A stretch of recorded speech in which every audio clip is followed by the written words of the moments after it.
Il y a eu une baisse du taux de grossesse non désirée de 19% dans le monde entre 1990 et 2019. Et au Bénin, nous observons aussi une baisse de fécondité des 15-19 ans de 37% sur la même période. Ces données sont issues du rapport 2024 sur l'état de la population mondiale intitulé « Destin entremêlés, lueur d'espoir, mettre fin aux inégalités dans la santé et les droits sexuels et reproductifs ». Ce rapport est lancé officiellement ce jeudi 17 octobre 2024 à Cotonou par le ministre d'État en charge du développement et de la coordination de l'action gouvernementale. Pour le Bénin, le présent rapport est fondamentalement un appel à l'action aux partenaires impliqués dans la santé et les droits sexuels et reproductifs. Cette action doit concerner la lutte contre les inégalités, ainsi que l'investissement dans la santé et les droits sexuels et reproductifs.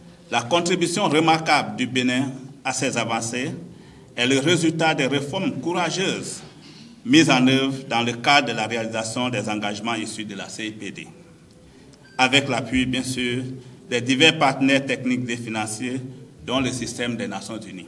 Le rapport souligne que le Bénin fait partie des 162 pays dans le monde à adopter des lois pour lutter contre les violences basées sur le genre. Il faut prendre davantage connaissance de la loi, mettre le contenu de la loi en réalité avec les défis auxquels nous faisons face.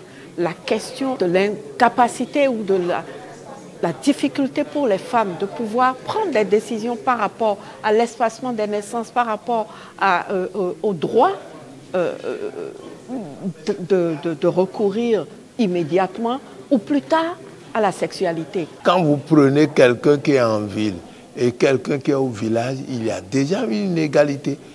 Et vous savez que voilà, tous les centres de santé ne sont pas